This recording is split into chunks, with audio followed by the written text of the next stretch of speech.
Your job is useless, the corporate lie exposed. Every morning, millions of people wake up, open their laptops, and start the daily performance of pretending to be productive. The emails fly, meetings multiply, dashboards update, reports get polished.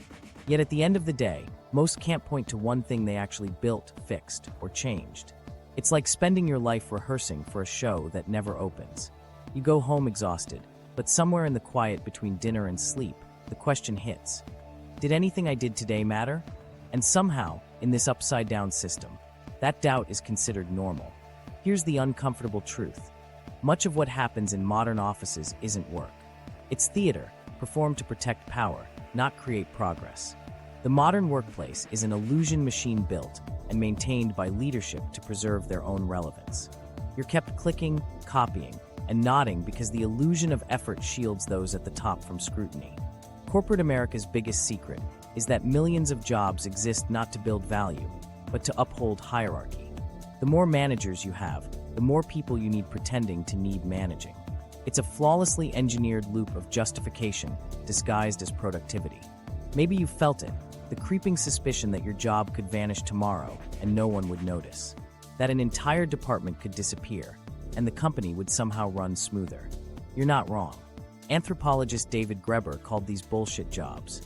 Roles so hollow that even the people doing them secretly believe the world would be fine without them. His research suggested that as technology made us more efficient, instead of freeing time, we invented work to fill the silence, an economy of busy work. Now, here's where it gets darker. This system isn't a glitch, it's intentional. Corporations learned that complexity protects power. The thicker the web of meetings, titles, and approvals, the safer those at the top become. It's management as camouflage. Make the system so tangled that no one can trace responsibility upward. And when the inefficiency finally catches up, you already know who gets blamed, the workers. You're told you're not fast enough, not strategic enough, not lean enough. But the truth is, you're swimming in a pool of designed inefficiency. Think about it. Have you ever spent entire days sitting in alignment meetings that solve nothing? Or rewritten a PowerPoint just to satisfy a manager's visibility request? These rituals exist to make other people appear useful. They keep you tired, distracted, and too occupied to question the structure itself. Every pointless spreadsheet is a brick reinforcing hierarchy. And here's the kicker. This isn't just wasting your time, it's shrinking the economy. Billions of dollars vanish each year into tasks that generate zero real output. Companies spend fortunes paying people to feed the bureaucracy that keeps investors convinced everything's under control. But inside those corporations are millions of capable people whose creativity gets buried under layers of administrative noise. You could be one of them, and if you've ever stared at a screen thinking, what exactly is this achieving? You already know. By the end of this video, we'll pull that curtain back completely. You'll see how this corporate illusion costs entire nations' productivity, how it quietly manipulates workers into guilt and burnout, and most importantly, how you can escape the trap yourself. Because this isn't just about bad management. It's about a system built to drain purpose from your life while making you believe the failure is yours. The shocking part, it's not. Once you see how deep this goes, you'll realize the scariest thought of all. Maybe it's not you that's broken. Maybe it's the entire idea of work itself. Section 1. The illusion of work. Okay, so let's pull apart this illusion. If real productivity means turning effort into real outcomes, products, innovation, better services, then most corporate activity doesn't qualify. What's really happening in offices across the world is a constant blur of movement without progress. It's like running on a treadmill powered by PowerPoint.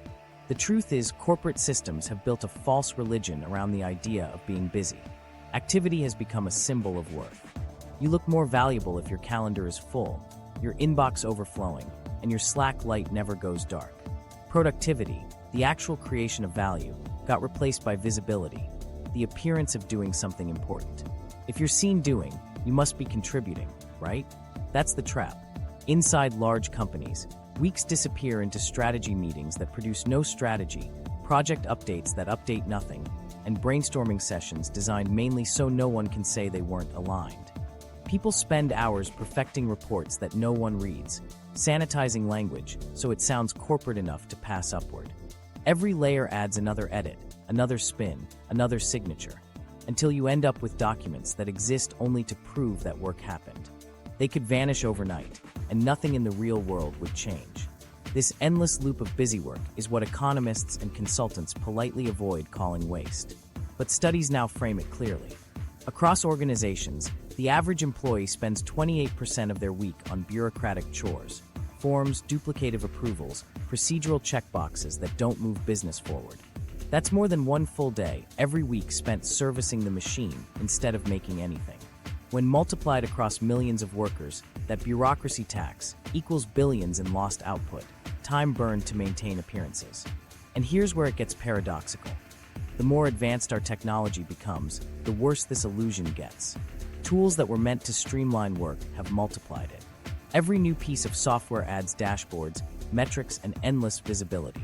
You'd think data and automation would cut clutter, but instead they've become surveillance systems tracking motion rather than meaning. When every click can be measured, people start producing clicks. The result? A digital hamster wheel powered by human anxiety.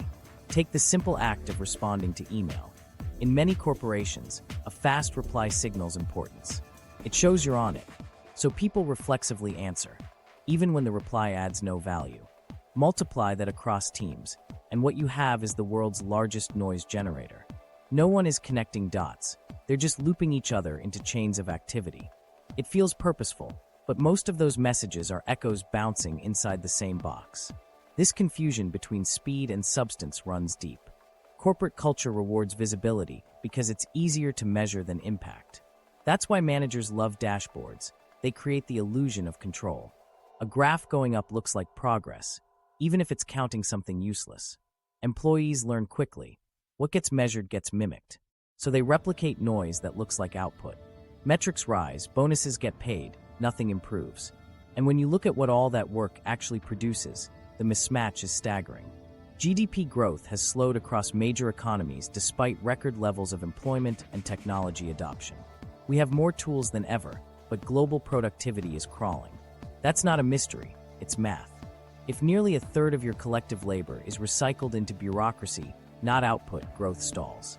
In higher education, for example, administrative positions ballooned compared to teaching staff, a clear case of value dilution.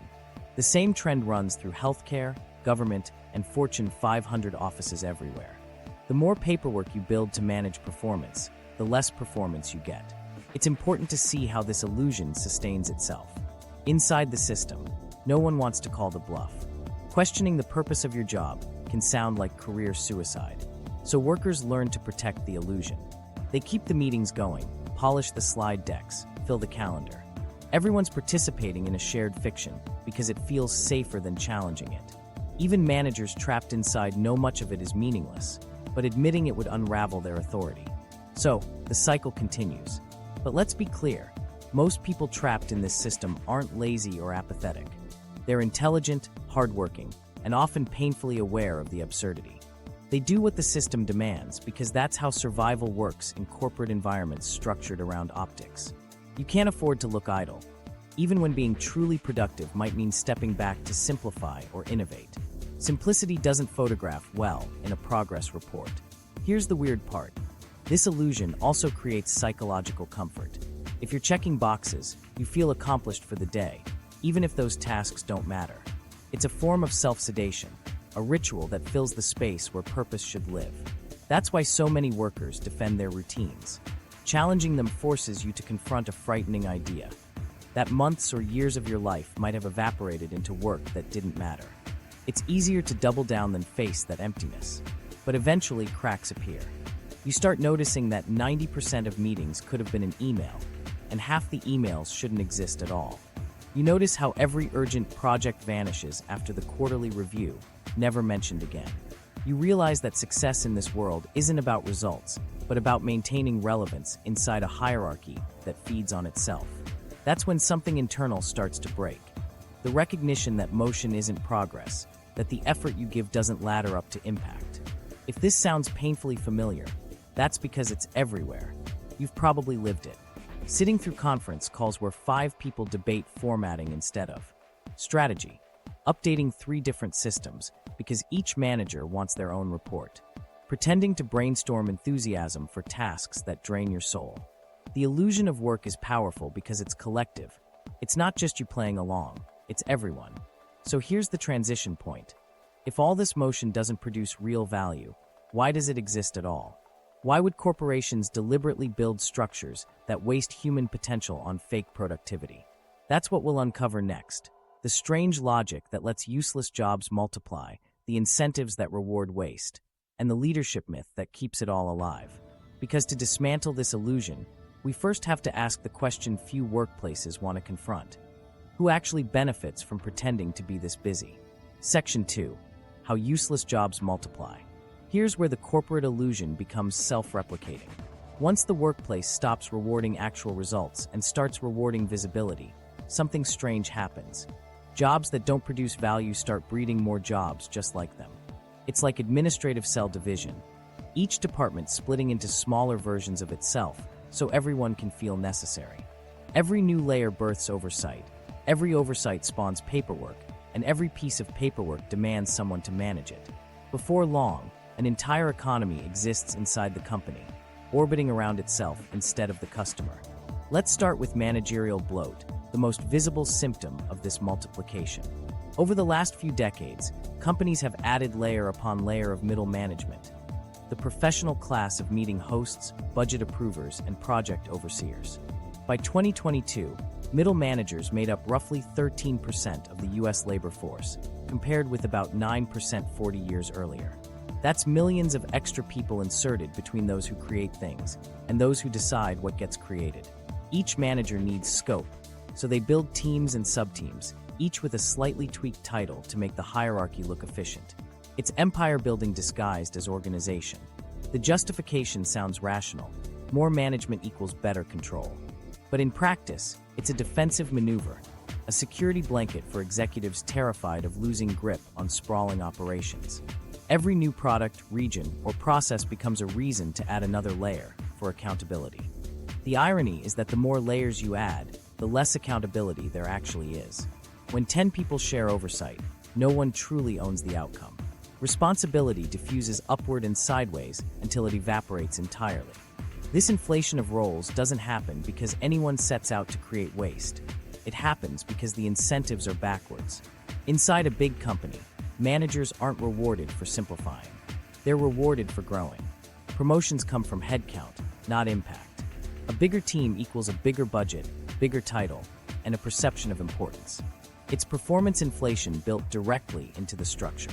To appear successful, you need subordinates. To justify subordinates, you invent tasks. So people do exactly that, create work to fill the empty space below them, whether or not it adds real value. Once this pattern starts, it never stops. One person's strategic alignment coordinator becomes another person's stakeholder engagement specialist. Then someone has to manage the coordinators and specialists, so we appoint an alignment operations lead.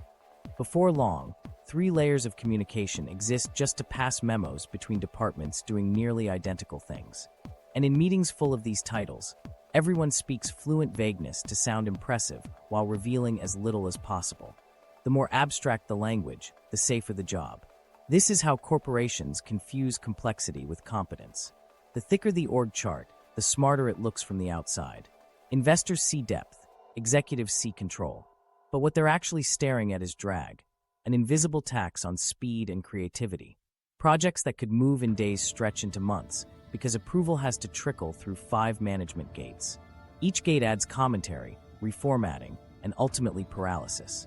Bureaucracy loves this paralysis because it justifies its own existence. Look how many steps we prevent from going wrong. Never mind that nothing goes right either.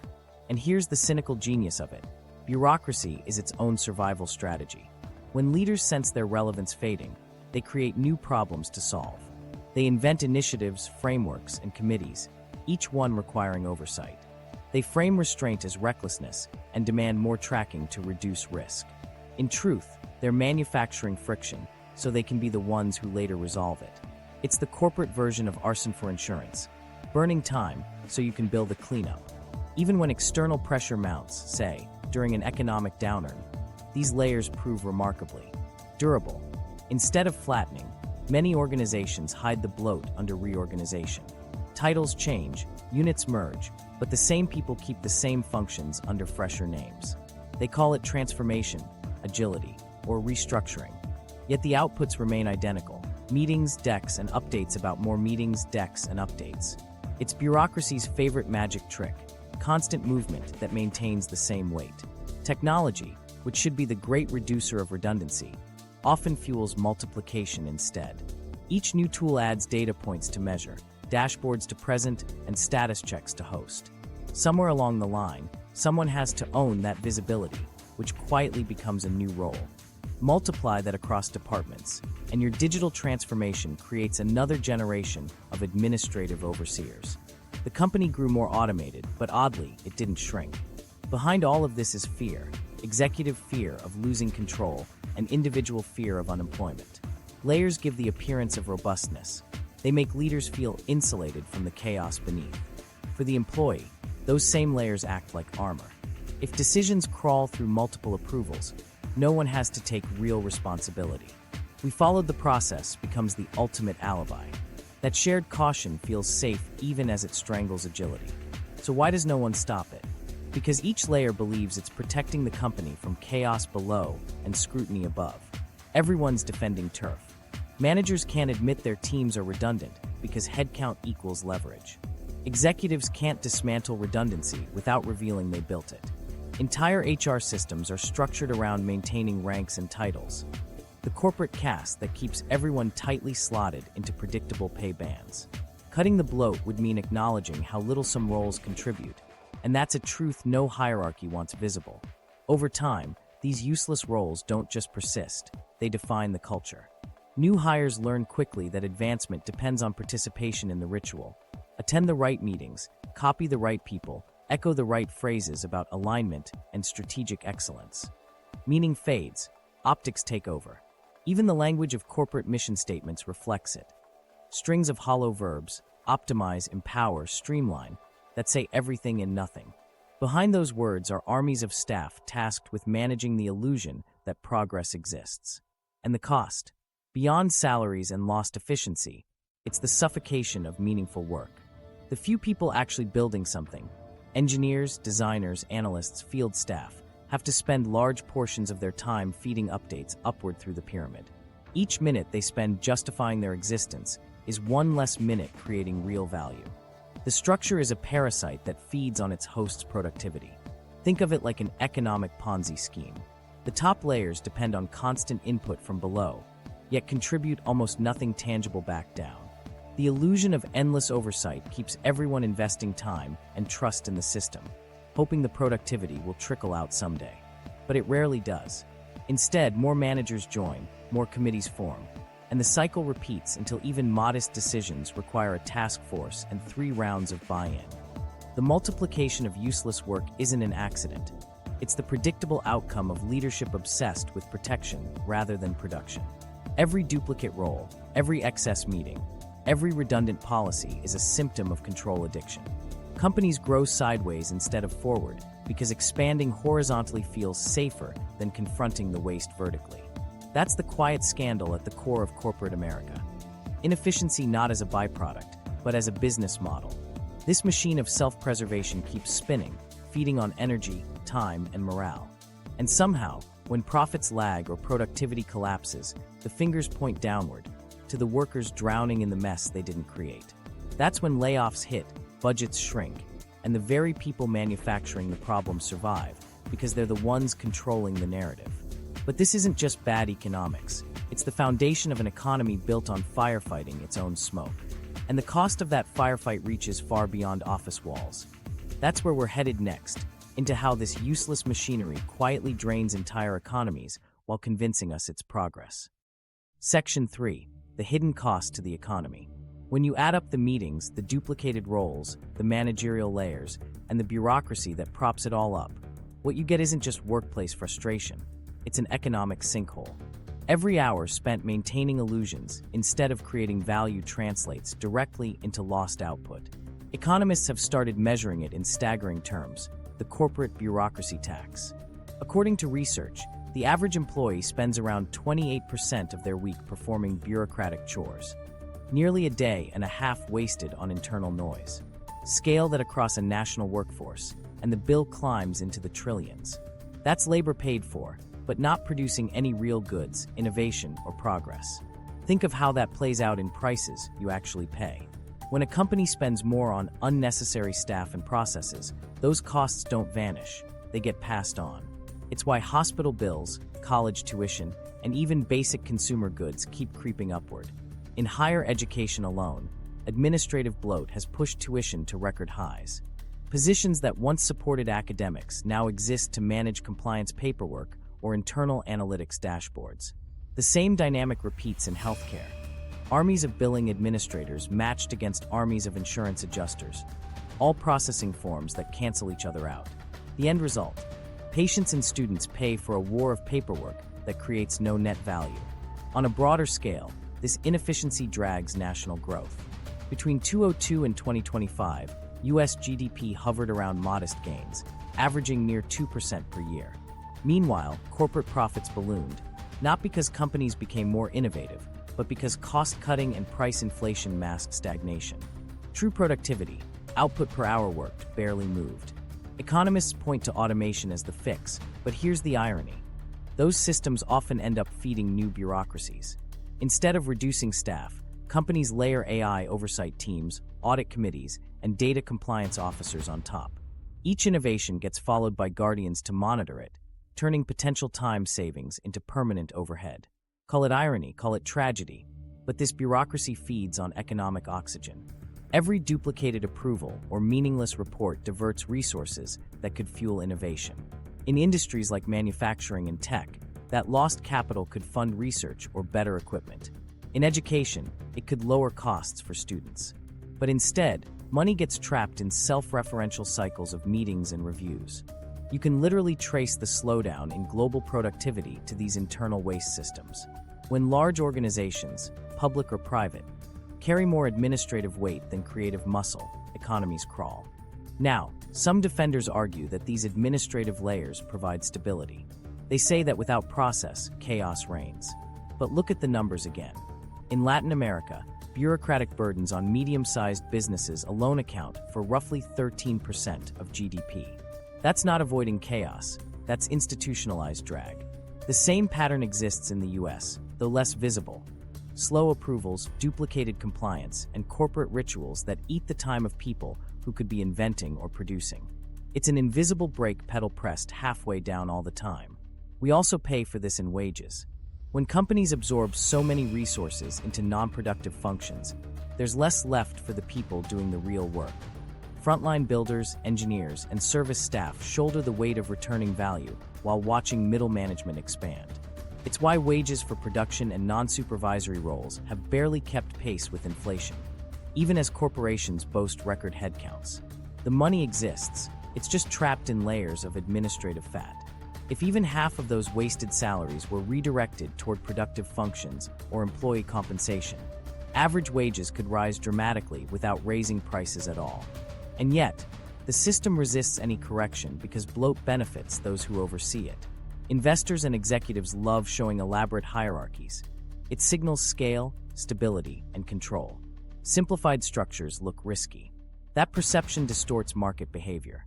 Analysts reward complexity by valuing companies with thicker management charts, assuming bigger oversight equals lower uncertainty. So firms invest in appearances, more metrics, more departments, more proof that everything's under control. The market ends up subsidizing inefficiency because it looks like diligence. Consider also the cultural side effects. When workers spend more than a quarter of their week on bureaucratic upkeep, they disengage. Engagement rates globally hover around 23%, meaning 3 out of 4 employees are psychologically checked out. That disengagement is expensive. Gallup estimates the global cost of lost productivity between $400 billion and nearly $9 trillion per year. Those aren't abstract figures. They equal the GDP of entire continents. Whether you work in banking, retail, or logistics, every disengaged worker adds friction to the system. A disengaged manager multiplies it. There's a hidden inflation nobody talks about: bureaucratic inflation. It doesn't raise the price of goods directly. It raises the cost of time. As projects take longer to execute, businesses lose momentum. That lost speed is why you wait months for repairs, approvals, or product launches that should take weeks. Every stalled decision is a hemorrhage of potential value. Economists can measure capital, labor, and technology inputs, but what's harder to see is how many hours vanish into internal standstills. Those are hours humanity never gets back. Meanwhile, workers bear the personal cost. When inefficiency piles up, executives demand efficiency initiatives. Departments shrink, but the meetings remain. Suddenly, fewer people carry the same bureaucratic load. It's like cutting the crew of a rowboat without reducing the size of the boat. Everyone rows harder just to keep afloat. The effort doesn't produce movement, it just maintains illusion. And from the outside, analysts call it productivity growth while burnout spreads beneath the surface. It's tempting to view this as just another corporate annoyance, but there's a moral dimension too. An economy built on wasted potential teaches generations to equate motion with merit. We measure work in hours logged rather than outcomes achieved. People spend decades climbing ladders that lead nowhere tangible, polishing systems that recycle themselves. That's not just inefficiency, it's theft of purpose. Every hour an intelligent person spends managing nothing is an hour civilization loses to paperwork. What if that were reversed? Imagine trimming even 10% of administrative drag. Those billions could re-enter circulation as investment in real production, green energy projects, infrastructure, medical research, education access. Instead of paying for departments that pass status updates, we could pay for innovation that lifts quality of life. Engineered properly, the economic boost would dwarf most stimulus packages. Efficiency isn't just good management, it's an untapped growth strategy. Yet despite knowing all this, companies rarely act. Partly because no one wants to be the first to admit how much time and money are wasted. Flattening structures sounds revolutionary until you have to eliminate jobs tied to prestige. Plus, inefficiency hides unemployment. It's politically safer to overemploy than to face layoffs, even when those roles add nothing. So rather than reform the system, leadership doubles down on optics. More performance dashboards, more audits, more committees promising transformation that recycles the same dysfunction with new branding. Ultimately, the hidden cost to the economy is that we've built prosperity around activity instead of achievement. We celebrate busyness as growth, paperwork as proof, and compliance as creativity. But all the dashboards in the world can't disguise the flat line beneath them. Real wealth doesn't come from emails and meetings. It comes from turning human potential into something valuable. And our current structure spends most of that potential maintaining itself. Every pointless report, every redundant manager, every overbuilt process is a subtraction from progress disguised as diligence. That's the real hidden cost, an entire civilization bleeding momentum to protect the comfort of its hierarchies. So when you wonder why prices climb, why progress stalls, or why your paycheck lags behind your effort, remember this. Inefficiency isn't accidental. It's designed. It protects those who profit from predictability and punishes those who produce real change. And that knowledge, the realization that the system values control over creation, isn't just economic insight. It's a reckoning. Because once you see the drain clearly, pretending not to costs more than money. What it costs is meaning. Section 4, the managerial myth. Here's where it gets personal for anyone sitting between the front line and the boardroom. Corporate America has built an entire religion around the myth of the manager.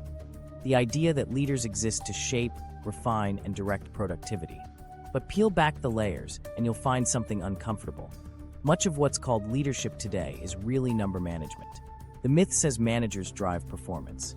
The data says they mostly measure it. Their success is often defined not by the impact their teams create, but by how large those teams appear. The bigger the empire, the bigger the bonus. This obsession with empire size starts early. Promotions are tied to headcount, not outcomes. Executives are rewarded for how many people they supervise, not for how efficiently those people perform. It's a game of surface area. To move upward, you need visible scope, and scope is built by adding bodies, not by doing more with fewer. A department that hums along smoothly and quietly risks being seen as irrelevant. Managers learn fast. If no one's complaining, invent a crisis. Build a new project around it. Secure resources to fix it. Then declare the problem solved by your oversight. That circular logic defines modern leadership. Performance metrics often measure participation rather than progress. Think of quarterly reviews filled with talk about cross-functional collaboration, strategic agility, and operational excellence. These phrases sound like outcomes, but describe nothing tangible. They translate into slide decks, benchmarks, and color-coded dashboards that could be recycled across any company in any industry. They exist to signal motion, proof a leader is leading, even when the underlying work is static. Bonuses amplify the charade.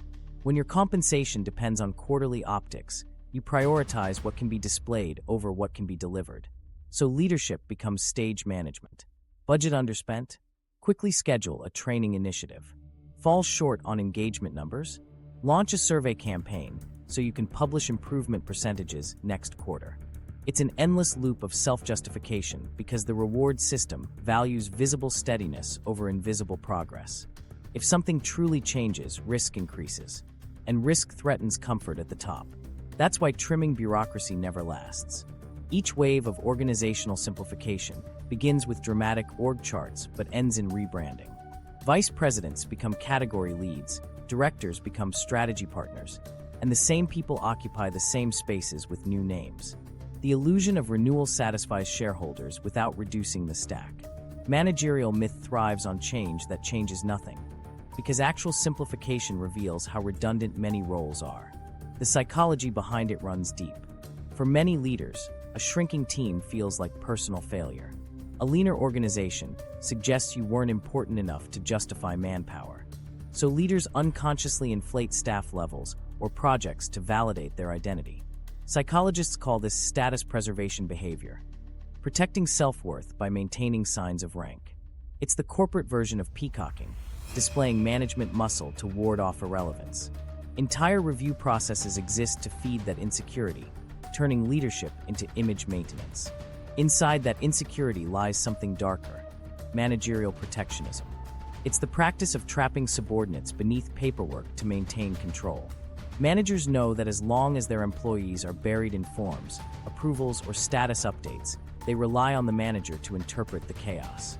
The result is dependency. Workers can't operate autonomously because every move requires validation. That dependency keeps the hierarchy breathing. The manager stays central, indispensable, and therefore safe. Look at modern performance systems. Instead of measuring contribution, they measure compliance, how well employees follow instructions, update metrics, or attend check-ins. Autonomy is quietly punished because self-sufficiency threatens the chain. Even innovation must be framed as aligned creativity. Progress only counts if it flows through proper reporting lines.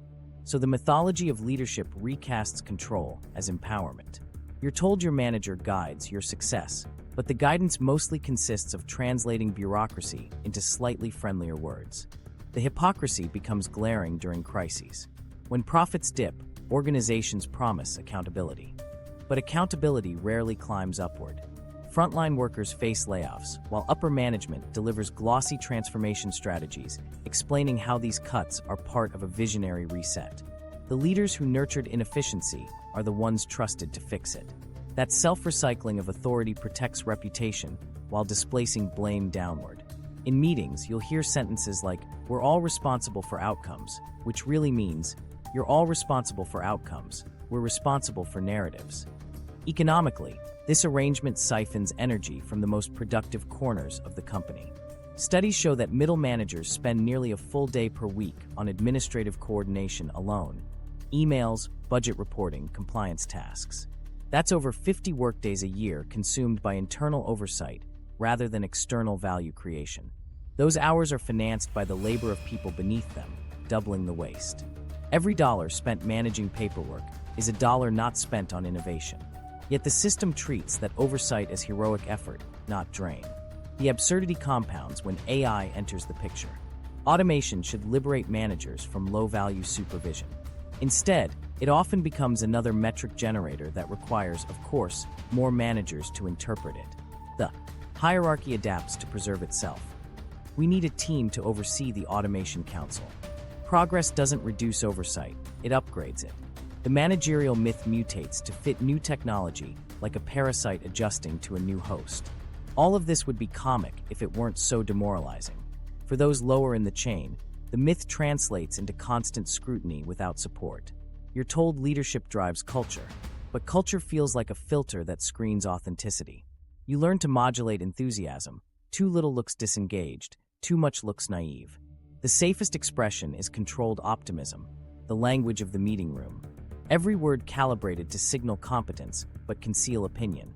It's exhausting performance art directed by the myth that someone above knows what they're doing. And maybe that's the cruelest twist. Many managers are victims of the same illusion.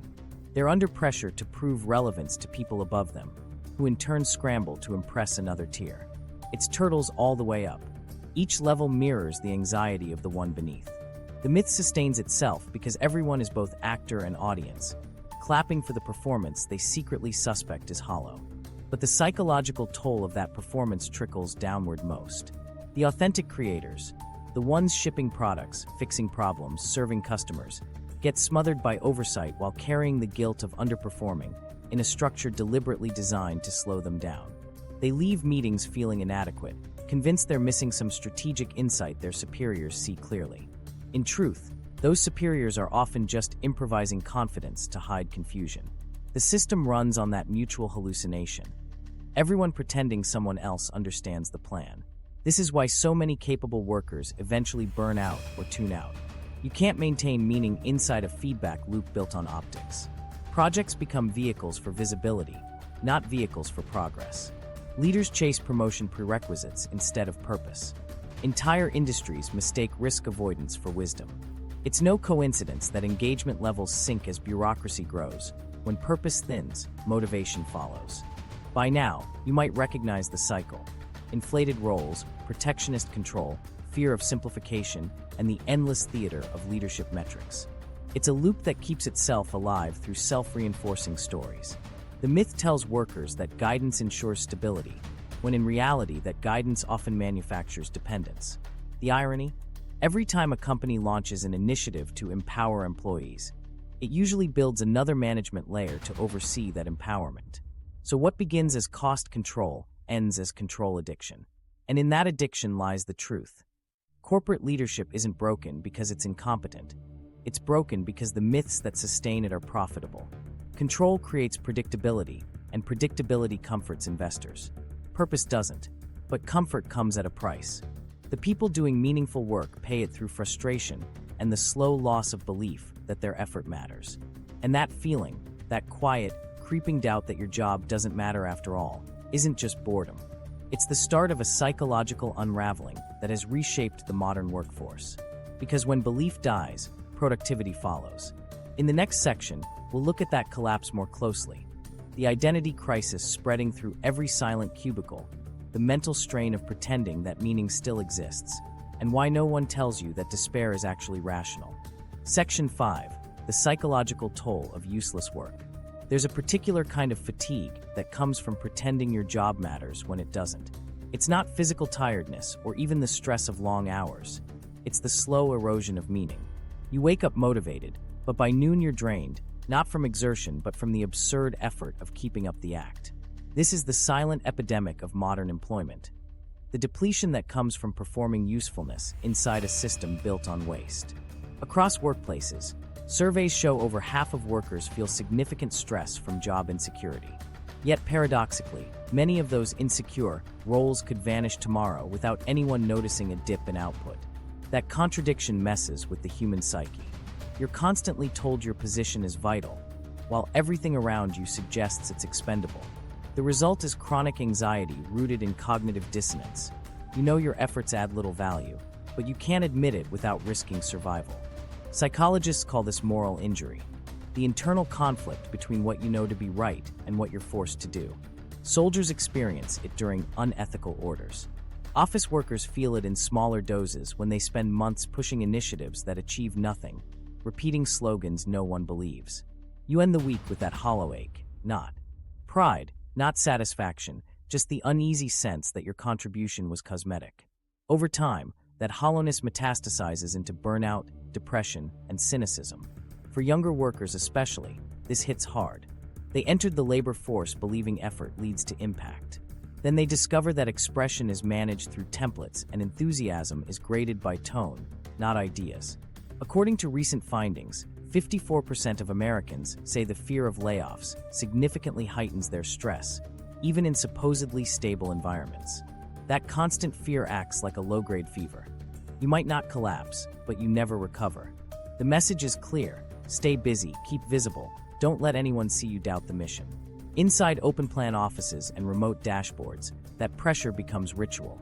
People perform productivity, green dots online, instant replies, copied supervisors in every email chain. All of it reinforces the illusion that busyness equals safety. But what it really produces is quiet panic. The knowledge that your relevance depends on appearing irreplaceable in a machine built to replace you.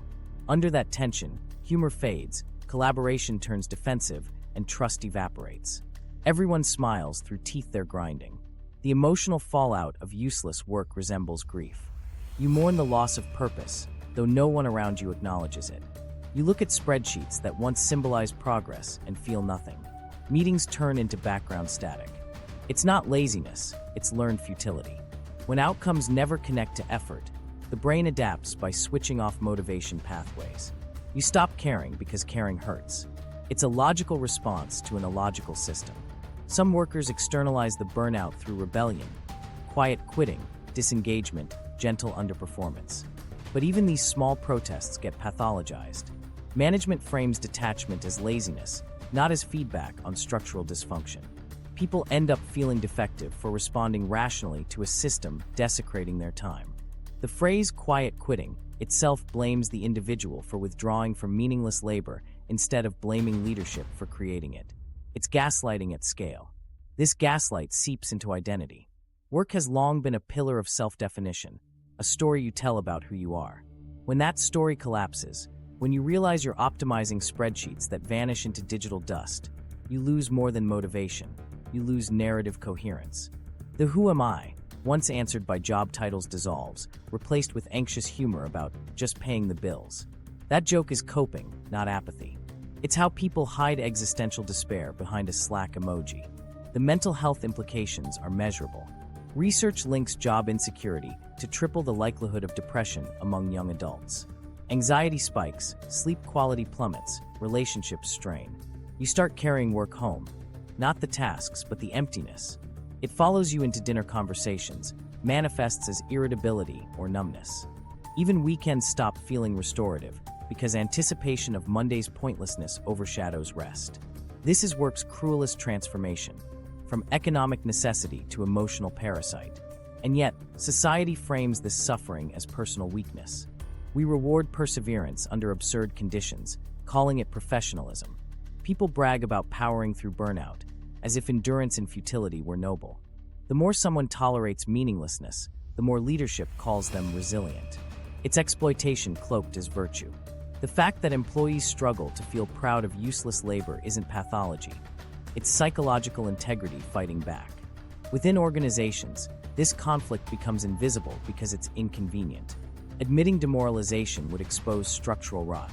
So corporations run wellness seminars and mindfulness sessions instead, soothing symptoms without touching cause. Take deep breaths replaces take less nonsense. Every initiative to improve mental health becomes another layer of self-blame. If breathing exercises don't fix your despair, maybe the problem is you. Thus, the hamster wheel spins with scented candles. Meanwhile, technology amplifies the anxiety. Performance software monitors keystrokes, status updates, and virtual presence. You're told it ensures fairness, but it breeds surveillance fatigue. Workers live in digital glass cages, performing activity to prove existence. Even solitude becomes data. Human beings evolve under conditions of trust and feedback, not tracking and suspicion. Replace mentorship with metrics, and you breed paranoia instead of purpose. Imagine the absurdity of it on a human level. Millions logging hours on tasks they privately know are pointless, congratulating each other in meetings designed to revive belief. That forced enthusiasm is emotional labor, smiling through futility. Over time, the mask adheres to your skin. You forget what genuine engagement feels like. Psychologists studying occupational stress describe this as identity hijacking, where role performance consumes self-perception. You adapt to emptiness by calling it stability. But there's a breaking point. It arrives quietly, maybe during a routine check-in, or after yet another urgent project dissolves into management silence. You look at your screen and feel the strange combination of exhaustion and liberation that comes from realizing it's not you. The inefficiency isn't your fault, and the gloom isn't burnout, it's clarity. You've seen behind the curtain, and what's back there isn't chaos or mystery. It's mediocrity dressed as leadership. That realization is both crushing and freeing. Crushing because it invalidates years of effort, freeing because it hands back perspective. You understand that your drained spirit isn't evidence of incompetence, but rebellion against absurdity. You stop confusing survival instinct with loyalty. That's when the guilt begins to fade. You're not broken. The environment is. The irony is that once people accept this, productivity often spikes briefly before departure. Liberated from guilt, they perform sharper work, not to prove worth, but to create closure.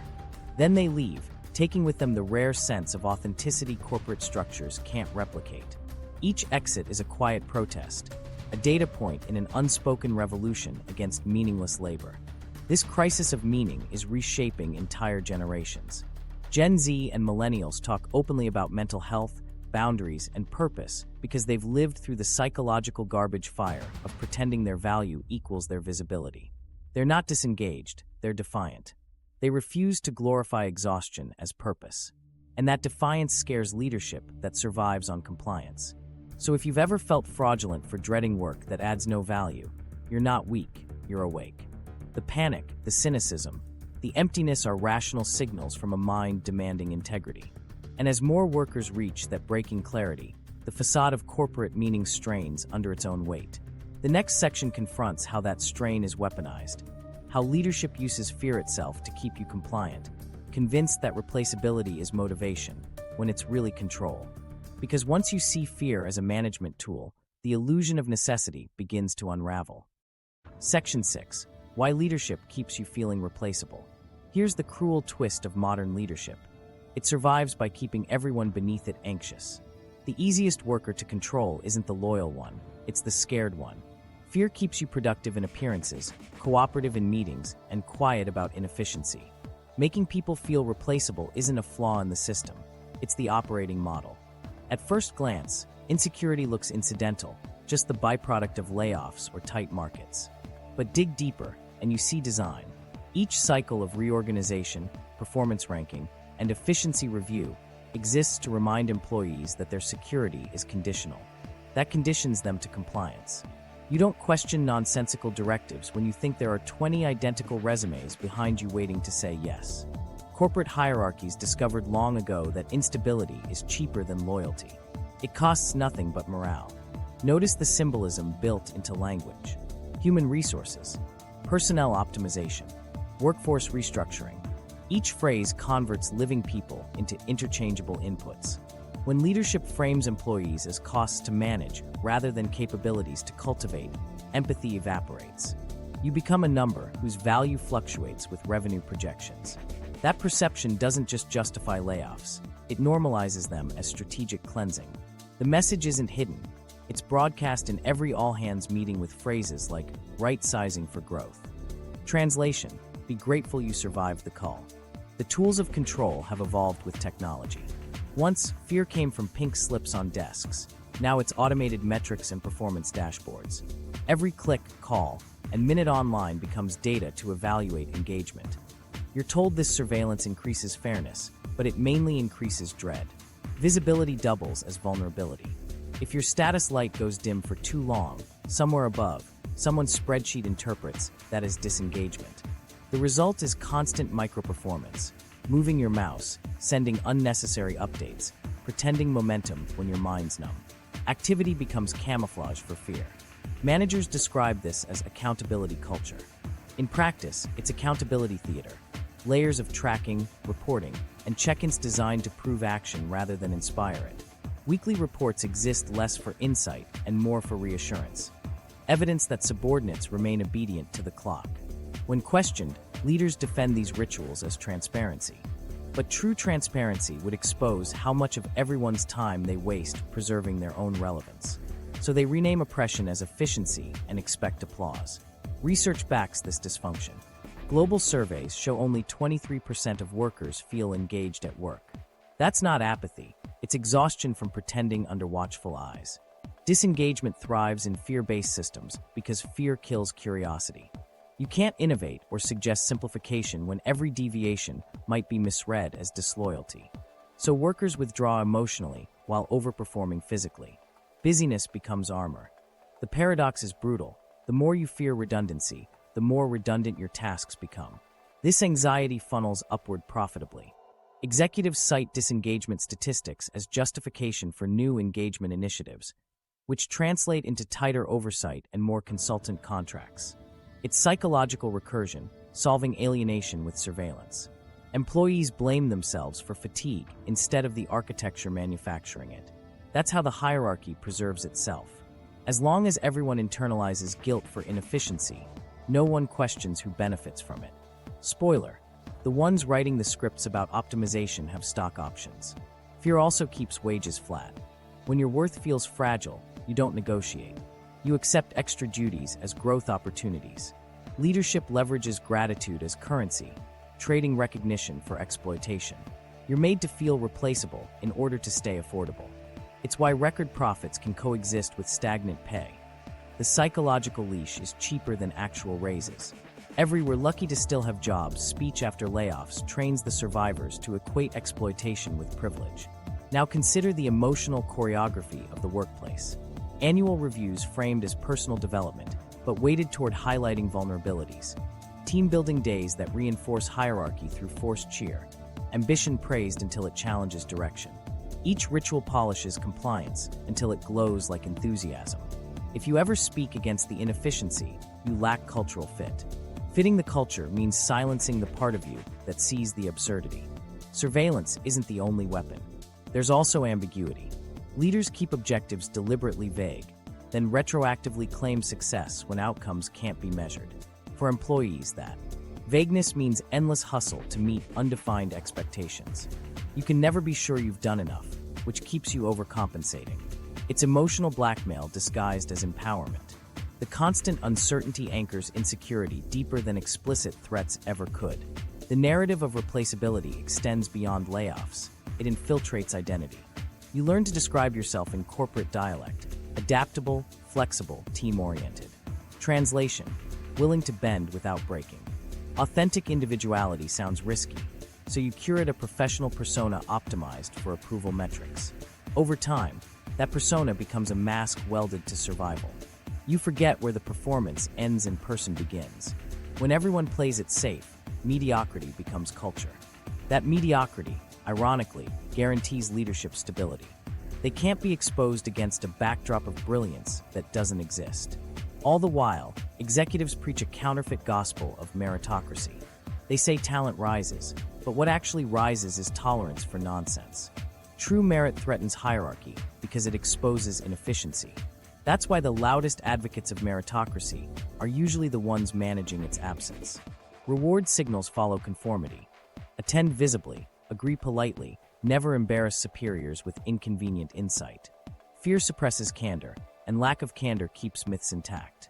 It's the perfect loop. Everyone performing conviction they don't feel, so no one notices it's missing. To understand the depth of manipulation, look at how leadership weaponizes hope. After each restructure, they promise new opportunities. After every cutback, a leaner, more agile future. Hope becomes another sedative, just enough optimism to make endurance seem noble. Meanwhile, the hierarchy tightens. The surviving workers carry doubled workloads wrapped in motivational slogans. It's emotional Ponzi economics. Belief at the bottom sustains illusion at the top. This system doesn't reward productivity, it rewards endurance. The heroes are those who survive instability without complaint. That's how fear fully replaces trust as the driver of labor. It's rational for employees to cling to safety, but that clinging keeps leadership unchallenged. The result is collective learned helplessness. Millions of smart people convinced their only power is compliance. Yet cracks appear when awareness spreads. Once workers realize insecurity is orchestrated, fear loses potency. Replaceability as bluff relies on belief. If people stop believing the threat, control collapses. That's why leadership invests heavily in the narrative of gratitude. Constant reminders that jobs are scarce, opportunities rare, and risk dangerous. The more you overestimate the peril of leaving, the safer their power becomes. But here's the truth they never advertise. You always have leverage. The hierarchy can't function without the appearance of motion, and that motion depends on your participation. Every pointless update you stop writing, every redundant meeting you quietly refuse prolongs ripples of doubt in the system. The moment fear shifts from "what if I lose this job" to "what if I keep it," that's when control fractures. The central insight is simple. Replaceability is a myth maintained through constant psychological suggestion. Most workers aren't easily substituted because competence and context don't replicate overnight. Leaders know this but suppress it. The charade continues because fear is efficient, cheaper than respect, faster than training, and quieter than revolution. But efficiency built on fear bleeds innovation dry. A silenced mind never invents, only complies. So when you feel that subtle, persistent anxiety at work, the sense that one misstep could erase you, it's not paranoia. It's policy. Recognizing that is step one toward freedom. The next is realizing fear management isn't motivation management. True leadership breeds safety, not surveillance. But until organizations rediscover that, escaping the trap will depend on individuals reclaiming belief from the illusion. And that brings us to the turning point. How to spot when the fear has fully colonized your job, when usefulness has morphed into dependence. Because recognizing the signals of a bullshit job isn't just career insight, it's self-preservation. The next section will show you exactly how to see it. Section 7. Recognizing a bullshit job. How do you know when your job has quietly crossed from legitimate work into theater? The line isn't always obvious because pointless jobs often borrow the vocabulary and tempo of meaningful ones. They create the feeling of being busy, even important, while producing no clear value. But once you learn the signs, it becomes impossible not to see them. Recognizing a bullshit job isn't just professional awareness, it's an act of self-defense. Start with the first red flag: endless approvals. If nearly every decision, no matter how small, requires authorization from multiple layers above you, chances are your role exists to lubricate hierarchy rather than to create results. You aren't trusted to act, you're paid to wait. The circularity of those processes, preparing proposals, seeking buy-ins, modifying wording, representing to the same group, reveals that the goal isn't progress but compliance. Real work moves something forward. Bullshit work reaffirms the chain of command. Then there's output that can't be measured in impact. You might generate deliverables, presentations, reports, or analytics dashboards, but if no one outside your department uses them to take action, you're making artifacts for documentation's sake. The telltale phrase is for visibility. Translation: it exists so someone higher up can say they saw activity. That's administrative smoke, evidence of motion to conceal the absence of fire. Another clue is the illusion of collaboration. Modern offices worship teamwork, yet many forms of cross-functional synergy are just mutual paperwork exchanges. If most of your meetings revolve around updating other teams on projects that will eventually die of neglect, you're caught in a feedback loop of performative coordination. Genuine cooperation produces shared outcomes. Fake collaboration produces shared calendars. Look also at your tool stack. Bullshit jobs often orbit around dashboard culture, platforms tracking performance without defining purpose. You update metrics whose connection to value you can't explain. Numbers rise, managers nod, and nothing changes. Software designed to enhance clarity ends up obscuring meaning behind colorful graphs. When reporting replaces reflection, you've entered the echo chamber. Language offers another diagnostic. Listen to how people describe goals. If objectives lean on abstractions, drive alignment, enable strategic excellence, deliver holistic transformation. Ask yourself what tangible result hides underneath. Vagueness is camouflage. The less measurable the mission, the safer everyone feels because ambiguity can't expose failure. The moment outcomes become concrete, sell this, fix that, build here, bullshit evaporates. Its survival depends on words nobody can check against reality. Status signals reinforce the trap. Being copied on every thread might seem flattering until you realize it's institutional paranoia masquerading as inclusion.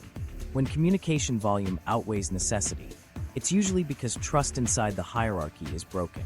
Everyone wants coverage, not clarity. You're looped in to share responsibility in case something fails, not because your input adds value. It's a paper shield built from carbon copies. Ask one simple question. If I disappeared for a week, Would anything collapse? If the honest answer is no, or worse, that work might move faster, then your function exists for ritual, not requirement. It's sobering, but it's the moment comprehension dawns. That slackening in your stomach isn't guilt, it's recognition. The system doesn't actually depend on you producing anything, only on you appearing accountable. Bullshit roles defend themselves with artificial urgency. Watch for projects that expire quietly. They arrive shouting critical initiative, consume months of late nights, then vanish once attention drifts. No debrief, no measurable outcome, just a new project with the same template and new buzzwords. You realize the purpose was never completion, it was continuation. The hamster wheel must keep turning to justify those steering it. Sometimes, the defending logic sounds noble. We ensure quality. We align stakeholders. We foster innovation. But when those verbs never pair with nouns, quality of what, innovation in what, alignment toward what, language becomes ritual chant. The louder an organization repeats its purpose, the less certain it is of having won. There's also the emotional signature, disconnected exhaustion. You finish days drained, yet unclear about what you accomplished. The fatigue feels disproportionate to the results because your mental energy goes into impression management, not creation. Trying to appear useful burns far more calories than genuine problem solving. It's why so many competent people feel inexplicably inadequate inside useless systems. The emptiness they experience is evidence of awareness, not failure. On paper, bullshit jobs often look impressive. Titles filled with nouns like strategy, engagement, or solutions. These words promise authority while concealing hollowness. A real indicator is the absence of external consequences. If customers, suppliers, or tangible users don't notice your presence, you're operating behind glass. The farther your output travels from real beneficiaries, the easier it is for self-referential labor to multiply unchecked. Evaluating daily conversation exposes another layer. How much time do people spend describing the work rather than doing it? Recurring meta-discussions, planning to plan, aligning on alignment, signal cultural drift. Into performative management. The healthiest organizations have short briefings and long building phases. Bullshit ones invert that ratio because talking feels safer than acting. Technology has evolved new camouflage in the form of project management theater. Digital boards brim with tasks, color-coded statuses, and velocity scores. Everything appears quantified, but peek closer and half the cards represent trivialities. Review documentation, touch base, update tracker. The theater gives leadership the comforting illusion of momentum, while team members drown in administrivia. If success is measured by the number of updates rather than completed value, productivity has been replaced by puppetry. There's a psychological dimension too. People trapped in empty roles often develop compensatory pride. Because their tasks lack outcome, they substitute identity for evidence, defending processes, insisting on procedure, or policing templates. It's not malice, it's survival instinct. When the worth of your position feels fragile, defending the rules that sustain it feels like defending yourself. Recognizing that impulse without judgment is vital to escaping it. So how do you turn awareness into action? Start with ruthless inventory. Map your weekly tasks against company objectives that reach the customer or product. Draw lines of consequence. If multiple duties connect only sideways to reporting loops, they're candidates for elimination. Clarify outcomes with the courage to ask why repeatedly until answers stop making sense. The silence that follows those questions exposes waste faster than any consultant could. Next, look for fake productivity tricks, the rituals that preserve image. Revising slides minutes before meetings, scheduling unnecessary syncs to show commitment, inserting yourself into threads for visibility. Each act extends the illusion that constant presence equals value. Replace those reflexes with tangible creation, however small. Produce things that stand on their own instead of requiring commentary to appear meaningful. Then challenge the hierarchy by trimming self-imposed bureaucracy. When you delete redundant tasks, notice the discomfort it triggers. It's the withdrawal symptom of guilt conditioning. You were trained to feel virtuous through busyness. Stillness feels like dereliction. But quiet focus on genuine output is the truest rebellion against bullshit culture. Finally, reframe insignificance as signal. If your daily work feels weightless, it's not because you lack ambition. It means you've measured meaning correctly and found deficit. That recognition is step one toward designing an exit. shifting to roles where results manifest outside the reporting matrix. The system counts on you not noticing the emptiness. Once you do, its control weakens. Because here's the transformation hiding beneath the cynicism. Realizing your job is useless doesn't make you useless. It makes you aware of how many smart, capable people are wasting cognitive horsepower maintaining illusions for insecure managers. Seeing that clearly is painful, but clarity is contagious. The moment you articulate it aloud, others nod with weary relief. I thought it was just me. That sentence marks the line from isolation to awakening. Recognizing a bullshit job isn't resignation, it's reconnaissance. It arms you with perspective to stop donating energy to meaningless loops. Every person who stops playing the game shortens its lifespan. And when you finally strip away the pretense, leaving only what adds value, you start glimpsing a path out. That path isn't toward another facade, it's toward work tethered to consequence. Identifying useless labor is how freedom begins, quietly in observation, before it becomes movement. And that observation leads directly to the next question every awakened worker asks. Now that I see the illusion, how do I escape it without trading one cage for another? That's where we turn next, to the strategy of building exits. Not just quitting, but reclaiming autonomy, so the system's failure no longer defines your worth.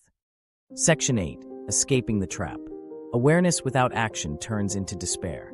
Once you can see the illusion, the urge to run explodes, but most people don't know where to go. Escaping the trap doesn't mean quitting tomorrow and vanishing into the wilderness.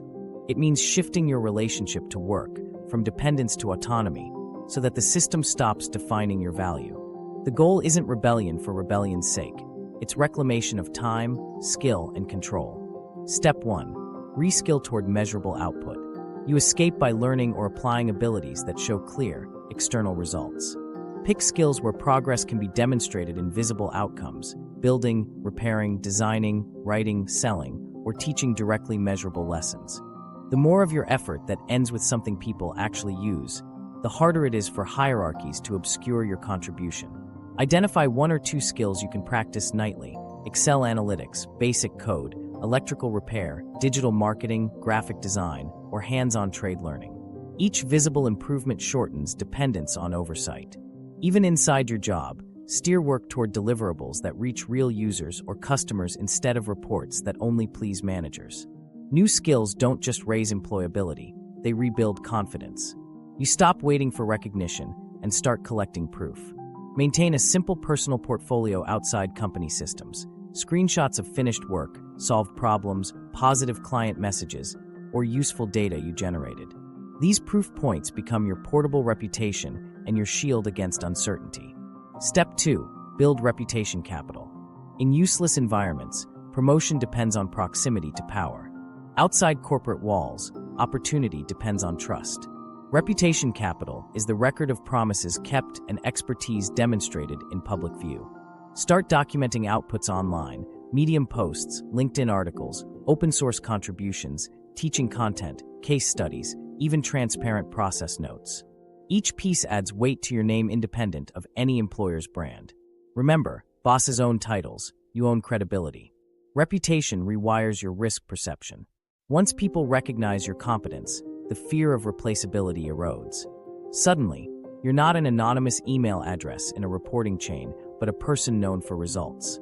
That recognition opens doors freelancing, consulting, or launching solo projects. You don't need a following of millions, just a network that remembers who actually solves problems. Step 3. Use the system while planning your exit. Treat corporate life as a funding partner for your transition, not a lifelong contract. Redirect parts of your paycheck toward a runway, 6 to 12 months of expenses. Inside the job, carve silent pockets of autonomy. Use slow afternoons not for fake productivity, but for education, strategy, and testing ideas. Remote work is the great gift of this era. Employers created digital distance to control costs. Use that distance to reclaim hours. The system accidentally built the escape tunnels. You just have to map them. Operate under stealth discipline. Deliver reliably enough to stay unnoticed while extracting resources, time, knowledge, contacts. Observe how projects get priced, how clients think, how budgets move. That insider intelligence becomes blueprint for independence. Every meeting can teach you something if you shift from frustration to field research. Let bureaucracy pay for your apprenticeship. Step 4. Start small side projects that prove impact fast. Escaping doesn't begin with quitting. It begins with micro-experiments that test independence. Build one simple product, offer a service to a friend, start a teaching channel, sell a craft online, or consult for an hour a week. Choose projects short enough to finish within days or weeks so progress is visible. Make release, get feedback, adjust. That quick feedback cycle reconnects you to honest cause and effect and reminds you what real progress feels like. Side projects do more than earn extra money. They retrain your decision-making. After years of waiting for approval, deciding things for yourself feels like unlocking a limb you forgot you had. Each independent choice weakens obedience conditioning. As those projects grow, the identity flip happens naturally. Your employer becomes the side project that funds your autonomy. Step 5. Narrow ambition to widen freedom. Escaping isn't always about scaling up. Often it's about shrinking dependency. Lower overhead means greater choice. Maybe the escape looks like freelance flexibility, part-time consulting, or microbusiness ownership. You don't have to mimic Silicon Valley to reclaim sovereignty. The goal is agency, deciding when, where, and for whom you work. Autonomy is the real currency. Salary buys comfort, freedom buys consciousness. The hardest barrier isn't financial, it's psychological. You've been conditioned to equate stability with virtue. Stepping outside feels reckless because corporate fear conditioning treats ordinary uncertainty as danger. But unpredictability exists inside too: layoffs, restructures, shifting goals. The difference is visibility. Outside, you control variables. Inside, someone else hides them. Once you grasp that risk exists either way, controlling your own becomes rational. Pragmatic tactics for transition. Audit every expense for flexibility. Reduce commitments that anchor you to paycheck cycles, car leases, inflated rent, lifestyle inflation disguised as rewards. Each reduction expands maneuverability. Next, convert time into optionality. Replace passive scrolling or corporate gossip hours with online learning, networking, portfolio building. If your evenings feel drained, invest the freshest hour of your weekend into progress. Freedom grows in quiet repetition, not dramatic leaps. Financially, use the job's benefits against itself. Contribute enough to retirement to capture matches, but divert surplus income into liquid assets you control. Independence requires liquidity, not locked accounts. Keep your exit runway separate from emergency funds. When your balance reaches what covers half a year of expenses, perspectives shift. You start negotiating from calm instead of fear. That serenity alone undermines corporate leverage. Parallel to financial groundwork, rebuild identity. Separate who you are from what you're titled. List abilities independent of job context, communication, systems thinking, empathy, persuasion, analysis. These are portable assets. Then contextualize them outside company walls. How might these skills solve non-corporate problems? That translation exercise turns abstract competence into marketable independence. Escaping the trap is rarely glamorous. It's slow demystification. Some days you'll doubt progress because visible change lags behind internal evolution. But every behavioral alteration, a no to a useless meeting, a weekend dedicated to building, a deposit to your freedom fund, is infrastructure forming beneath the surface. Bureaucracy can't see it, which makes it powerful. Revolutions start quietly, not with resignation letters, but with refusal to waste energy on the illusion. Eventually, small momentum compounds. Your side work gains traction, or another employer values genuine output. Maybe you pivot into contracting, maybe entrepreneurship, maybe downsizing life to upsize autonomy. The form doesn't matter, the direction does.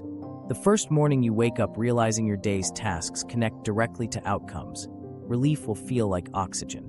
You'll measure progress in creation, not approval. And here's the deeper shift.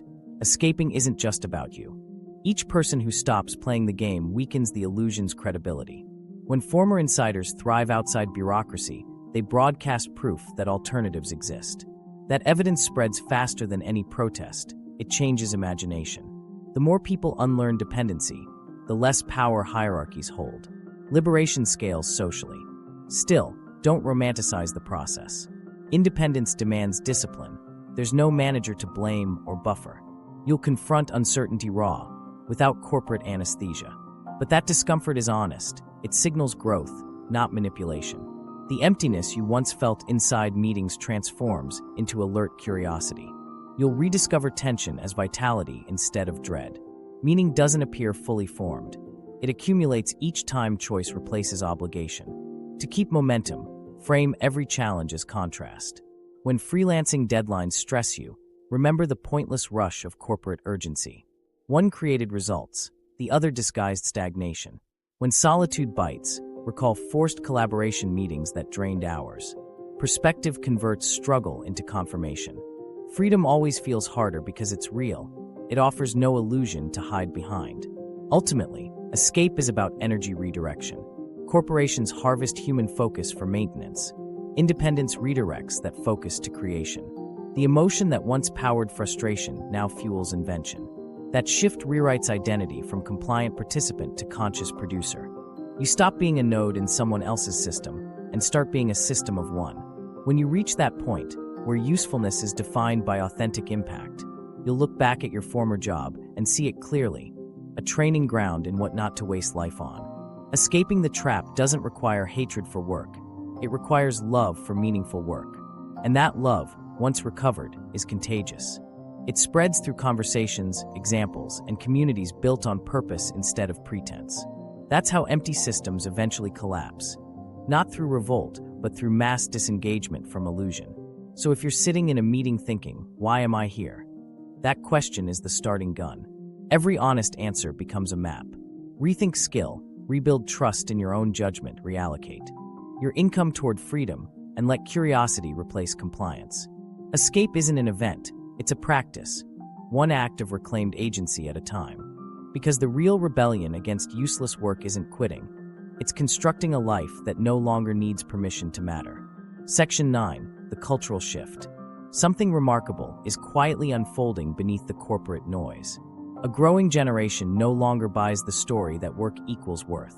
You can feel it in breakroom whispers, in online forums, in the resigned laughs between co-workers half joking about quitting to sell vintage clothes or build an app. Those jokes are coping mechanisms, sure, but they're also signals of awakening. People aren't lazy, they're disillusioned. They've realized the promise that effort guarantees security or meaning was a lie written by those who profited from obedience. This shift isn't theoretical. You can measure it in behavior. Millennials and Gen Z leave jobs faster than any previous cohort, not because they lack loyalty, but because they refuse to rot politely. Surveys show nearly half under 40 would rather earn less for autonomy than more for submission. Freelance registrations, side hustles, and micro-business launches are at record highs. It's not a generational fluke, it's a cultural correction. After decades of selling careers as identity, people finally recognize that identity rented to corporations depreciates faster than cars. Look at the remote work revolution. What started as a pandemic necessity became a philosophical rebellion. Once workers tasted control over schedules and sanity, the return to cubicles felt like regression, not progress. Suddenly, millions saw what leadership had hidden for years. That proximity was never productivity, and that half the office's rituals were theater maintained to validate management's presence. When employees refused to come back, it wasn't defiance, it was discernment. They glimpsed life without constant supervision, and life won. Freelancing and entrepreneurship used to be niche dreams. Now they function as mass evacuation routes. Platforms enabling independent work, contract marketplaces, creator tools, peer-to-peer commerce are infrastructure for cultural dissent.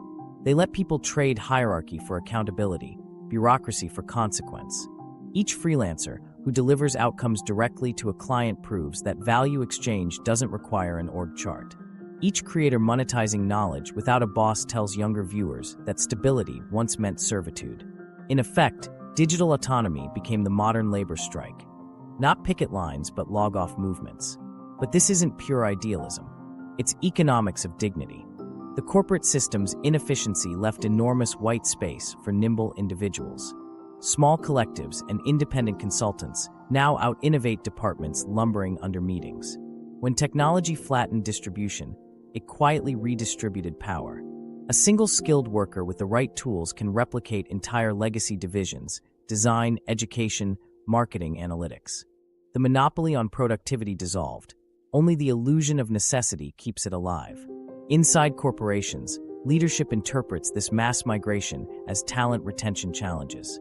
That framing misses the point. What's happening isn't attrition, it's evolution. Workers are redefining success from vertical mobility to horizontal flexibility. They measure achievement in recovered hours, not ladder rungs. The question, where do you see yourself in 5 years, sounds absurd when the honest answer is, anywhere but trapped. This cultural shift also redefines ambition itself. For decades, ambition meant assimilation, mimicking executive tone, enduring politics, chasing titles. Increasingly, it means sovereignty. People aspire to own their time, dictate their creative direction, choose collaborators who energize rather than drain. Purpose replaced prestige as the currency of aspiration. That inversion terrifies institutions built on status hierarchy because it removes their leverage. If workers stop craving promotion, the incentive scaffolding collapses. Ironically, technology, the same force that enabled overmanagement, now equips rebellion. The tools once used for surveillance empower independence when repurposed. Project management software becomes client tracking. Corporate communication platforms transform into community builders. The same cloud that stores bureaucratic metrics hosts side hustles after 6 p.m. Every login can serve either control or creation depending on intent. The rebellion isn't storming headquarters, it's reprogramming the infrastructure from within. Yet cultural transformation rarely announces itself. It creeps through language changes. Listen to how people now describe work. My current gig, the project I'm on, this contract, one of my streams. Permanence has vanished from vocabulary. That linguistic drift matters. It reflects identity untethered from employer longevity. Work has become modular, customizable, transactional. To older generations taught to worship loyalty, it sounds fickle. To younger ones, it sounds sane. Why pledge decades to institutions that can erase you in minutes? Of course, not everyone is escaping. Millions remain inside by necessity, debts, dependence, or sheer exhaustion holding them in place. But even they contribute to the shift through attitude. Open skepticism inside meetings, boundaries around hours, refusal to glorify burnout, all demonstrate cultural antibodies forming. Just enough, effort has become quiet protest. Where loyalty once equaled moral virtue, now detachment equals survival wisdom. And as detachment spreads, the managerial fantasy of passionate compliance crumbles. Critics call this decline of work ethic. That framing misunderstands motivation. People haven't stopped wanting to work. They've stopped wanting to waste life, pretending that bureaucracy counts as contribution. When meaning is gone, disengagement is not decay, it's discernment. The younger workforce isn't less ambitious, it's differently ambitious. Their hustle targets ownership, not obedience. They're building digital storefronts, learning code at midnight, monetizing insights traditional employers dismiss. The system labels them unstable because stability built on dependency cannot coexist with autonomy. What we're witnessing is an identity migration, from company citizen to economic free agent. Culture once measured adulthood by employment permanence. Now it measures maturity by optionality. The ultimate flex isn't climbing the corporate mountain, but deciding which mountains deserve climbing. And for many, the answer is none built by managers who mistake control for creation. This redefinition scares executives because it invalidates decades of motivational architecture. You can't inspire compliance with slogans once people stop believing compliance is noble. Even inside traditional firms, this consciousness shift pressures adaptation. Progressive organizations experiment with flat structures, project-based staffing, and shorter work weeks. Some cut hierarchy deliberately, discovering productivity climbs when approval chains shrink. The lesson is ancient but newly remembered. Humans thrive with trust and clarity, not control and confusion. For every company that listens, 10 will cling to the old ways, losing talent annually until necessity forces humility. The cultural tide moves slow but irreversible, toward transparency, flexibility, and consequence. Still, transitions feel chaotic. Between obsolete hierarchies and emerging freedom lies a messy middle. Gig instability, algorithmic exploitation, and endless hustle cycles. Critics use that chaos to dismiss independence, but it's just early turbulence of reformation. Every paradigm shift begins clumsy. The industrial age had smog, digital autonomy has uncertainty. Both are byproducts of evolution rewriting incentives. The struggle doesn't prove futility, it proves motion. And amid the noise, something intimate changes inside individuals. Once they glimpse that they're not crazy, that the exhaustion wasn't weakness but rebellion, relief sets in. That's the emotional flashpoint. That's me. I'm stuck in this system too. Recognition replaces self-blame. Productivity guilt melts into curiosity about alternatives.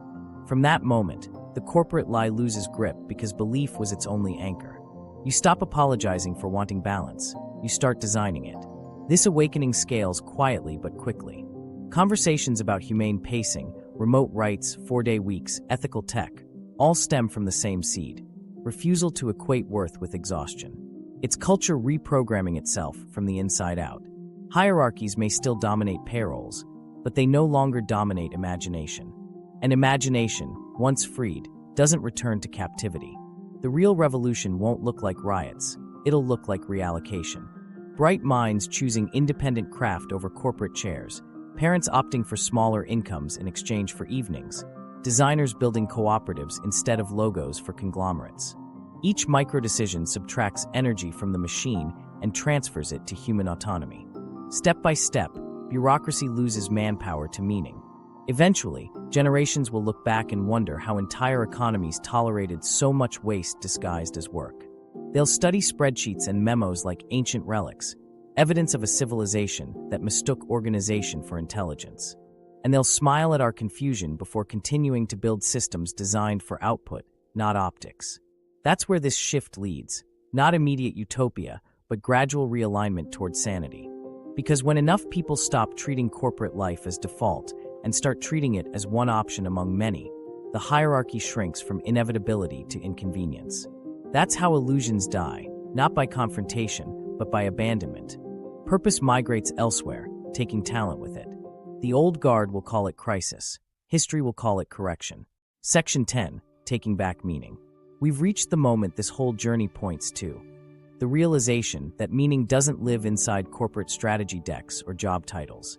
It lives in the space between effort and consequence. Once you see how much of modern work is engineered illusion, the next question becomes unavoidable. What now? How do you reclaim purpose after discovering your time was traded for appearances? Taking back meaning begins with refusing to mistake the system's emptiness for your own. Corporate hierarchies taught an entire generation to internalize failure. When projects die, when initiatives stall, when morale collapses, the blame trickles downward. You weren't efficient enough, passionate enough, collaborative enough. But inefficiency is structural, not personal. Realizing that flips the emotional script. Guilt turns into perspective. You stop apologizing for burnout and start recognizing it as feedback, a healthy mind rejecting coerced meaning. Start by distancing identity from role. Your job title is an address, not a definition. It's where you happen to be standing while practicing certain skills. Once you separate self from function, you regain leverage. You can move, adapt, rebuild, without feeling the existential vertigo corporations rely on to keep you obedient. Meaning grows again when you stop tying self-worth to performance systems designed to exploit insecurity. The moment you say, "My life is bigger than this title," the spell cracks. Then re-examine what success actually means. The corporate version taught through glossy onboarding slides equals advancement and accumulation. Climb ladders, collect perks, expand teams. But genuine success measures alignment between action and intention. It asks whether your daily hours add up to outcomes you respect. You can earn less and live more. You can shrink status and expand sanity. Once enough people redefine success around integrity instead of recognition, industries that monetize exhaustion start starving. The next move is re-anchoring work to consequence. Ask, who benefits when I act? If the answer is purely internal, upper management metrics, shareholder optics, meaning will always evaporate. Choose projects where cause and effect stay visible. Fixing a system, teaching someone, crafting a product that somebody actually uses. Tangibility revives pride because feedback becomes human, not hierarchical. Purpose needs witnesses, not reviewers. Meaning also hides inside competence. Mastery over a craft, however small, grounds perspective. The satisfaction of finishing something real, repairing a device, coding a tool, sculpting a design, connects mind and matter in a way conference calls never can. You remember the primal equation of work, effort transformed into evidence. That loop restores faith in cause and effect, which bureaucracy severed long ago. Skill, not status, becomes the anchor of identity. But taking back meaning isn't just about producing different outputs. It's about living inside different rhythms. Bureaucracy runs on urgency addiction, constant pings and false crises. Reclaim agency by slowing your reaction speed. Silence notifications, batch responses, replace reflex with deliberation. Pace is psychological territory. Whoever controls it controls you. When you stop dancing to manufactured emergencies, you rediscover time as something you own, not something rented by the hour. On a collective level, meaning multiplies through community. Isolation is corporate glue, solidarity dissolves it. Connect with others who view work as mutual empowerment, not competition.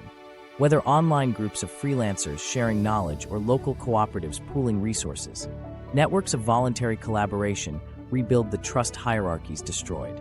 Each exchange, advice swapped freely, project shared ethically, rehearses a different economy, one powered by contribution instead of compliance. There's an emotional detox phase too. After years of aligning tone and temperament to survive office culture, authenticity feels risky. You second-guess honesty because propaganda taught that professionalism means suppression. Taking back meaning requires unlearning that self-censorship. Speak plainly again, even in small ways. Say when something doesn't make sense, admit uncertainty, express ideas without translating them into corporate dialect. Clarity erases the residue of servility. Creativity flourishes where fear recedes. That's why people rediscover hobbies once workloads lighten. Painting, music, coding side tools, writing essays. These aren't distractions, they're rehabilitation for attention. The brain starved of autonomy craves making for its own sake. Doing something with visible completion retrains motivation circuits scarred by endless, looping tasks. And sometimes, those rediscovered hobbies morph into livelihoods. Proof that passion projects carry more economic logic than the spreadsheets you use to fake enthusiasm for. Meaning thrives on proportion. Endless ambition distorts scale until you're chasing metrics that dwarf your humanity. Small, well-finished efforts often satisfy deeper because they resolve tension instead of inflating it.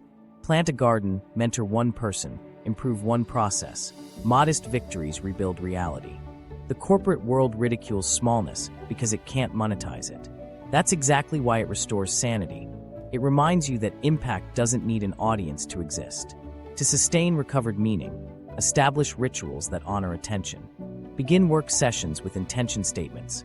What outcome deserves my energy today? End with reflection. What did I create that mattered to someone? These questions reclaim the narrative loops once written by performance dashboards. Reflection replaces measurement. Over weeks, attention refocuses from proof to presence. You stop gaming your own behavior for visibility and start noticing texture in tasks. On the systemic front, meaning's return depends on mass refusal to subsidize waste.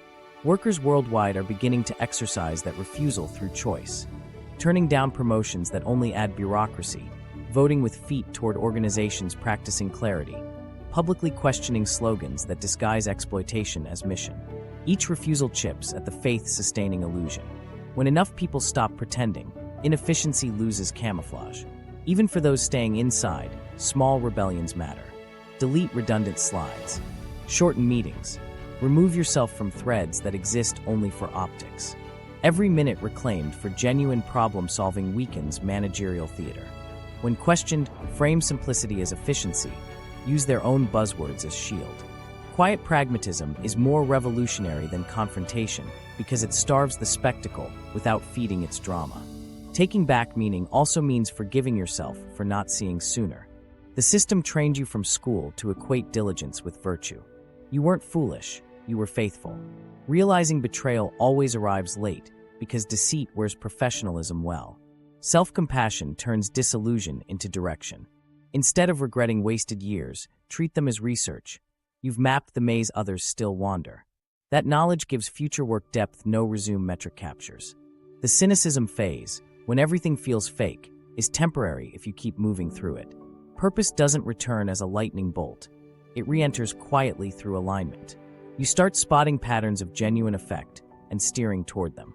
Conversations once draining become interesting again because they connect to consequence. You stop craving global change and start valuing local integrity, doing one honest task fully instead of dozens theatrically. Eventually, you realize meaning scales naturally once integrity stabilizes. Projects attract collaborators who feel the same. Trust replaces oversight. Consistency replaces spectacle.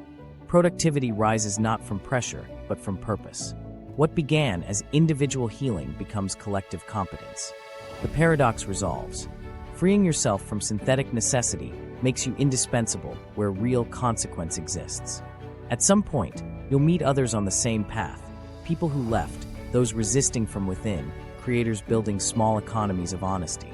That recognition forms the cultural echo of this movement. Together, workers reimagining their relationship to labor erode the foundation of managerial myth faster than any recession. Systems collapse when belief does, and belief collapses when meaning migrates elsewhere. So the final act of reclaiming meaning is simple. Keep your time sacred. Guard it from unnecessary urgency, dishonest leadership, and hollow praise. Use it to build competence, connection, and clarity. Let your hours reflect deliberate choice, not inherited obligation. Because once you understand that the system's emptiness was never your fault, you can stop performing for it altogether. Your job may have been useless, but your capacity never was. Purpose can be stolen, but meaning is renewable. The power returns the moment you stop trading awareness for approval. That's the quiet revolution. Millions stepping off the stage of corporate theater and walking back into their own stories. And each person who does becomes proof that freedom isn't won, it's remembered. Across 10 sections, we've stripped the varnish from modern employment and found something startlingly simple beneath. Most of the exhaustion people feel at work isn't a flaw in them.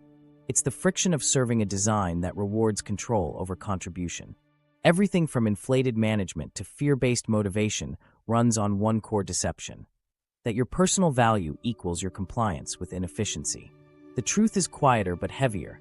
You've been underwriting other people's security with your confusion. Your job isn't useless because you're lazy or untalented. It's useless because the structure surrounding it evolved to preserve itself, not progress. Managerial bloat, bureaucratic loops, and emotional manipulation are scaffolding that protects leadership egos from collapse. Once you see that architecture clearly, despair softens into precision. You stop flailing for meaning inside metrics and start asking cleaner questions. What outcome still matters when hierarchy disappears? Who benefits when I act honestly? Where does my attention create something tangible? Those questions rebuild direction from the ground up. The essential takeaway is personal sovereignty, understanding that participation in illusion is optional. The world will always contain bureaucracy, but complicity is negotiable. Each time you choose substance over spectacle, finishing a real task instead of polishing a slide, learning a skill instead of chasing a title, you reclaim a fraction of autonomy. Freedom compounds through repetition. Millions performing minor refusals eventually generate macro change because hierarchies can't survive mass indifference to appearance. It's tempting to summarize this awakening as anti-work, but it's the opposite. It's pro-work, work that counts, that leaves residue in reality. The rebellion isn't idleness.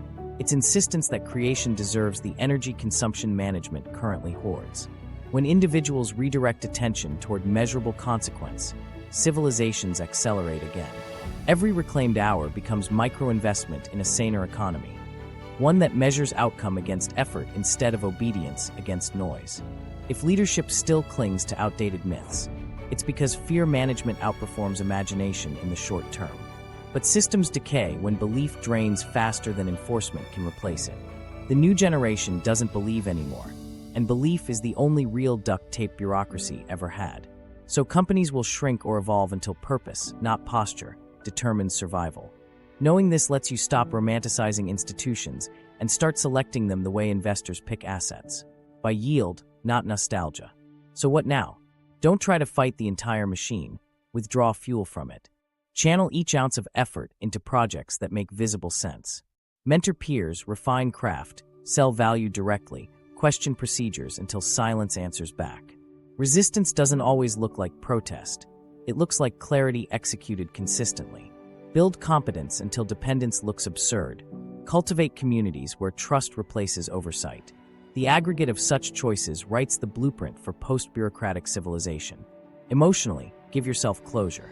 Years spent performing utility weren't wasted, they were evidence gathering. You've now seen the gears of illusion up close, learned its vocabulary, decoded its motives. That literacy is reusable capital. Teach others what coercion feels like so they recognize it sooner. The point isn't to stay angry, but to stay aware.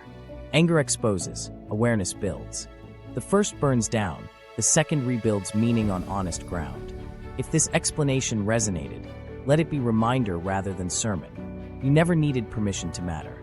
The sensation of relief right now, that pulse of recognition in your chest, is the real thesis. Purpose begins the moment performance ends. When your work aligns with consequence visible to another human being, you've already escaped. Everything else is leftover theater. To keep learning how money, power, and labor intertwine beneath official narratives, subscribe and follow the next deep dive. Each video dismantles another illusion designed to waste your time. Until then, guard your hours like currency. Trade them only for outcomes that outlive the meeting, and never again mistake motion for meaning.